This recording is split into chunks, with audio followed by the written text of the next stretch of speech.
चलो मैं ही शुरू करता हूँ। आप सबको जैसे पता है कि आजकल सोशल मीडिया का जमाना है। आपने सबने देखा होगा 20/9/2025 को एक चोरी हुई थी गेम चेंजर शोरूम में। जो इस केस में कंप्लेनेंट है वो वहां गए हुए थे। उन्होंने बैंक से अपना जो सोना था वो निकलवाया था, किसी शादी में जाना था। तो वहां पे ही जब वो शॉपिंग कर रहे थे तो उनके पर्स से किसी ने वो सोना निकाल लिया था।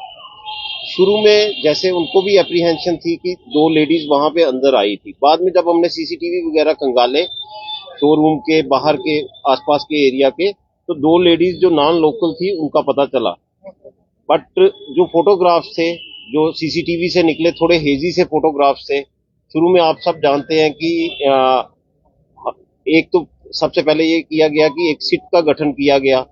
टाइम टू टाइम आईजी साहब की डायरेक्शन आती रही, इसमें एसएसपी साहब ने बड़ा इंटरेस्ट लिया। तो इस केस में जैसे ही हम आगे बढ़ रहे थे, एक डेड एंड की तरफ जा रहा था। सीसीटीवी फुटेजेस फॉलो करते करते हम एक पॉइंट तक पहुंचे, उसके बाद एक डेड एंड आ गया। तो इसमें यही फिर ब्रेनस्टॉर्मिंग होती थी।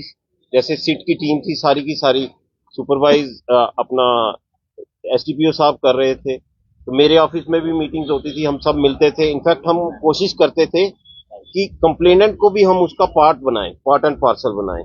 क्योंकि जिसके यहाँ चोरी हुई है उसका दिमाग तो 24 घंटे उसी चीज में चलता रहता है। तो उसी ब्रेनस्टॉर्मिंग सेशंस में हम जॉट डाउन करते थे पॉइंट्स कि हम क्या क्या कर सकते हैं। उसी के चलते जैसे आप जानते हैं इस केस में पोस्टर्स लगवाए गए उन लेडीज के बसेस पे, मार्केट प्लेसेस पे, क्राउडेड जो प्लेसेस थी वहां पे, बस स्टैंड में। उसके अलावा सोशल मीडिया का यूज किया गया। कई हमारे जर्नलिस्ट बंधु हैं आप ही में से, उनके थ्रू सोशल मीडिया प्लेटफॉर्म में उनके फोटो दिखाए गए और लोगों को बताया गया कि ये इसमें अगर किसी को भी कोई सूचना मिलती है तो पुलिस को जल्दी से जल्दी बताया जाए। बट वो कहते हैं ना, एंड में कुछ भी नहीं हो पा रहा था। बट हमारी टीम अपनी जगह लगी थी। जैसे टेक्निकल इनपुट्स, उन पे काम हुआ। बट एक चीज मैं ये बताता चलूंगा कि इस केस में जितना साइंटिफिकली इस केस में ये हुआ है ना इन्वेस्टिगेशन, मैंने आज तक कभी नहीं देखी जब से मैं मतलब पुलिस में आया हूँ।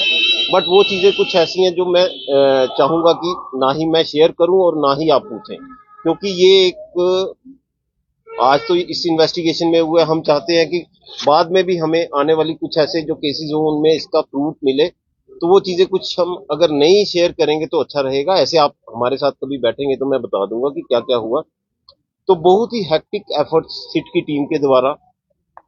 उसमें हमें जैसे नॉन लोकल एरियाज थे जेएंडके के, जहां जहां नॉन लोकल एरियाज जहां पे रहते थे लोग, वहां पे हमने छापेमारी की। पंजाब हरियाणा वहां तक भी गई टीम, बट कुछ भी नहीं हो पा रहा था। एंड में एक मतलब एक क्लू मिला, एक इनपुट आया, उस पर पुलिस ने काम किया। और जैसे मैं कह रहा हूँ वो इनपुट ऐसे नहीं आया, वो साइंटिफिकली जो चल रहा था प्रोसेस उसके थ्रू आया। तो चलते चलते हम मध्य प्रदेश डिस्ट्रिक्ट राजगढ़ तक पहुंचे। वहां पे मल्टीपल रेड्स की गई। उन्हीं में से एक रेड में ये सोना बरामद हुआ। लगभग 50 लाख का तो सोना है। आपके लिए डिस्प्ले के लिए भी यहाँ रखा गया। तो 30 तोले के आसपास है शायद। उसमें ये हुआ कि उन रेड में ये सोना हमने रिकवर कर लिया है। हमारी एक टीम अभी वहीं पे है, लेडीज वहां से एक्सकाउंट कर गई थी। तो जल्दी वो भी पकड़ी जाएंगी। जैसे ही वो पकड़ी जाती हैं तो हम आपको दोबारा से प्रेस कॉन्फ्रेंस करेंगे। तो यही थी इंफॉर्मेशन। सर कितना आपको मुश्किल था जम्मू पुलिस के लिए इतनी बड़ी चोरी की वारदात को सुलझाना और ये सब चोरी किया गया सोना जो है वो बरामद करना, क्या करेंगे? मैंने जैसे पहले ही कहा, ये टोटली केस मतलब ब्लाइंड सा केस था। जैसे आप सब भी जानते हैं सोशल मीडिया में भी था, सिर्फ वो फोटोग्राफी आया था। उसके अलावा कहीं पे भी हम नहीं पहुंच पा रहे थे, क्योंकि जहां जहां हम गए जितना दिमाग लगा सकते थे सारी कोशिश की गई। बट एक डेड एंड की तरफ ही था ये चीज। बट जैसे मैंने कहा कि बहुत ही ज्यादा साइंटिफिक, जो कि मतलब अगर हम किसी को सुनाएंगे भी तो one of its kind case है। कि कितना ज्यादा सिट के मेंबर्स ने, जिसमें मैं बधाई दूंगा एसएचओ साहब को, राजेश जी है, पीएसआई राजेश है, परमजीत है। तो बहुत ही अच्छा काम हुआ है। एक छोटे से जो एक मतलब सोचता रहता है ना बंदा सबकॉन्शियस माइंड में कि चोरी हुई हो, कंप्लेनेंट तो सोच ही रहा होगा। तो मैं ये इनको बधाई दूंगा कि इन्होंने अपने मल्टीपल जो भी काम कर रहे हैं उसमें ये इन्होंने अपने दिमाग में सबकॉन्शियस माइंड में रखा और एक इंजेन्युइटी होती है, एक इन्वेंटिव माइंड होता है, वहां से इन्होंने एक चीज से लेकर कहा कैसे कैसे थ्रेड बुनी, वो जैसे मैं कह रहा था साइंटिफिक तरीके से, तो वहां पे जाके जीरो इन किया।